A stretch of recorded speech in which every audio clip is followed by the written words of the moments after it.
Is Joe here? Hey, Joe. Are you a fan or are you working? What are you doing? It's a hard question, huh? Yeah. Well, welcome. It's good to see you. First of all, I want to thank you guys for coming out and covering Penn State football, like always. Want to give the 2005 championship team that was honored today, their credit and their respect. Obviously, having AZ, who was a captain on that team on our staff, is really cool. And then the crowd was great tonight. Had a great crowd. We appreciate the support that we have gotten up to this point. You look at the game.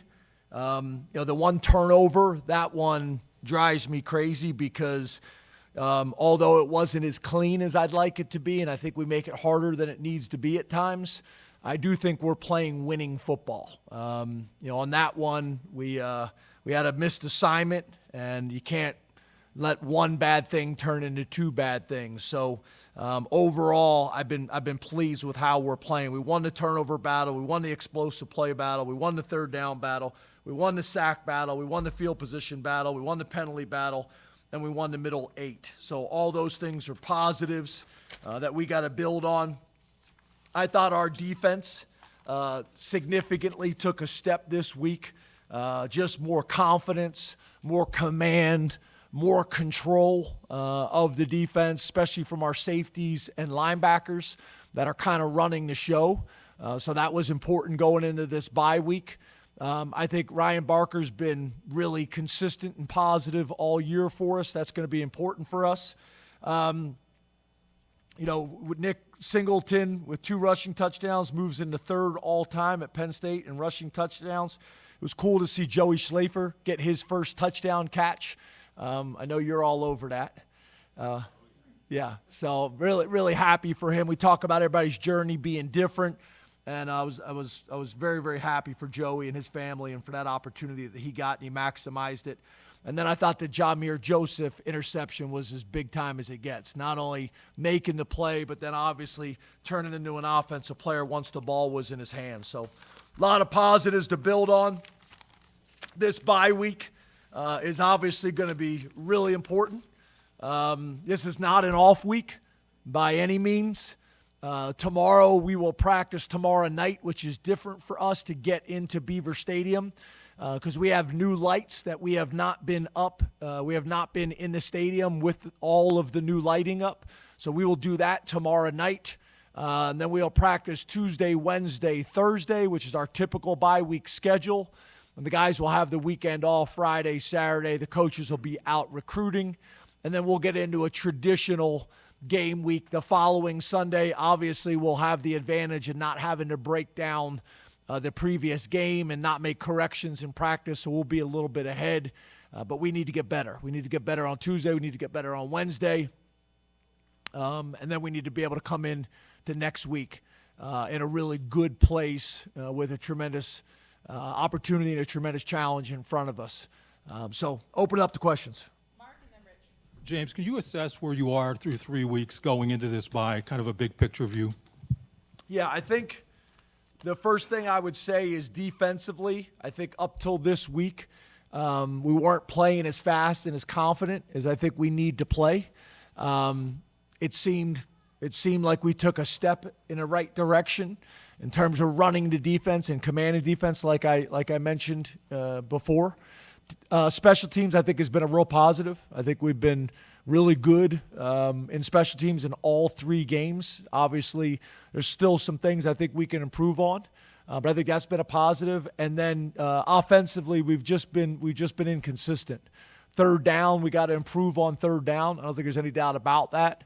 And then we got to be just more explosive overall. We won the explosive play battle today. So that's a positive. And we actually met our mark of 15%. We were above that. But still, I think there's a lot more room for growth in that area. So we're 3-0. I'd love to see us further ahead. I'd love to see us playing dominant in all 3 phases. But we know the things that we need to improve on, and we got plenty of film. And, again, this bye week's going to be important for us with a real challenge coming up the following week. James, how would you assess Drew's play through 3 games? Is he doing everything you want him to do? You alluded to the interception, and so I'm guessing that he's not doing everything you want him to do. Yeah. On the interception, we had a missed assignment, and you just have to be careful. One bad thing happens, you can't turn it into 2. You can't turn it into 2. So we got to be better there. You know, when you talk about touchdown to interception ratio, he's one of the best all time in Penn State history. But we got to help him get into a rhythm, and I think the third downs is a big part of that. We got to be better on third down as coaches. Drew's got to be better, and all the guys on the field got to be a little bit better. So, you know, I know we'll attack it the right way this bye week, but we're not getting into the rhythm that I think we're capable of getting in, and third down is a big part of it. We were better today on third down, but early on in the game, we just made it more challenging and more difficult than it needed to be. We knew we were going to get what we got today, which was drop 8, which drop 8 can be challenging. He was getting good protection, but you're dropping 8 guys into coverage. You got to find windows and you got to find lanes. They did play significantly more 4-down defense today than they have ever showed on tape. Early on, we had to get an adjustment to that because we weren't expecting that. But we just got to get them in a rhythm on offense and Drew as well. When you talk about rhythm, Coach, is there anything you can point to without having watched this film, of course, but over the first 3 weeks as to why you seem to have that for the 2-minute drills all 3 weeks, including today, and maybe not as much other times throughout the game? Yeah, so, again, I think third down has been the issue, like I think I've already addressed.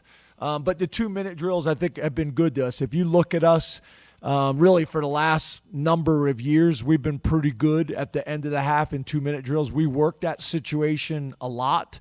It's a smaller menu of plays that we rep, and we work it every single week against our defense. So we've been in more of a rhythm there. That's one of the things that we got to look at, that I've brought up last week and I'll bring up again, is what is our overall efficiency in normal downs when we huddle? What's our efficiency when we go no huddle? We just got to look at that and make some decisions based on that. I did think we were able to get our outside zone going a little bit today, which was helpful for us. But I think having a smaller menu and going fast and as much as we work it every single week against our defense, a ton of value there. James, you mentioned the secondary and the defense taking a step today. It looks like King Mack, his role has grown on your defense. Can you just talk about maybe that role growing a little bit and kind of what you think he brings to the defense? Yeah, it was starting for the fighting. Was fighting for the starting job. Did not win it during training camp. Belgrave had a really good camp, had a ton of turnovers. And then just the first couple games, we weren't playing as fast as we felt like we needed to. And as you know, the safety position and the linebacker position in this defense, there's a lot on those guys' plates in terms of communication and formation recognition and checks. And I give King a ton of credit. A lot of guys, when that happens, obviously he didn't transfer back here to not have a starting role. A lot of guys, when that happens, they kind of go in the tank. And he was the total opposite. He was in the building, living in the building, huge smile on his face as you guys have gotten to know King. Huge smile on his face, great energy, attacked special teams, was really playing well on special teams, and just worked his way back into it. And today, I think he played well. We'll watch the tape, but looked like he helped us run the defense and play with more confidence. So I think there's still a step that he can take and we can take there. But more than anything, I was really proud of just how he handled it. We'll go Tyler, then Tom. Hey, James, appreciate the time. Want to ask about your running backs. Going into the fourth quarter, Katron had 6 touches, Nick had 20. I don't remember ever really kind of seeing that kind of disparity between those two in the last 3 seasons. Was that a concerted effort for Nick, considering what you told us about trying to get him going earlier this week? And if not, what led to that kind of disparity? Yeah, I know sometimes when the numbers play out that way, it may seem like that or feel like that. It really just has to do with who's in the game. It's not like Andy, when he's calling the game, he's looking to see who the running back is. We got 2 running backs that we feel really good about, and we just call the game. And sometimes you kind of get into a situation where one running back is in and you've thrown the ball more, and you got another running back in where you run the ball more. And, unless we're constantly tracking that, sometimes those numbers are going to get a little bit out of whack. But it's nothing. That was not a plan coming into the game. It's just how those drives played out. Last question to Todd. Yeah. Hey, Coach. They may have a few more attempts than maybe you would like, but I want to ask you about the field goal unit and Ryan Barker and just that unit in general, the confidence you have in them, his accuracy, and then how that may play into some decisions that you may have coming up in Big Ten play. Yeah, I think, obviously to your point, you'd like to score more touchdowns, and I know that's what Andy Kotelnicki's in there talking to them about right now. But these field goals that everybody kind of takes for granted when the guy just runs out there and trots out there on the field, they're gonna win us a game at some point this year. They're gonna win us a game, and that whole unit. A lot of times people focus on the kicker, but it's the snapper, it's the holder, it's the protection, it's the kicking, it's all of it. So we take a lot of pride in it, and they're doing a really good job. The consistency of that whole unit. I'm proud of him. Riley's another kind of example of a guy that's an unbelievable teammate who's holding right now. Was in a battle for the job with Gabe. Another guy that has handled things just extremely well and has put the team first. And I could not be more proud of him as well. But that's obviously an important factor for us in this game, and it'll be an important factor for us moving forward. Thank you, Coach. Thanks, guys.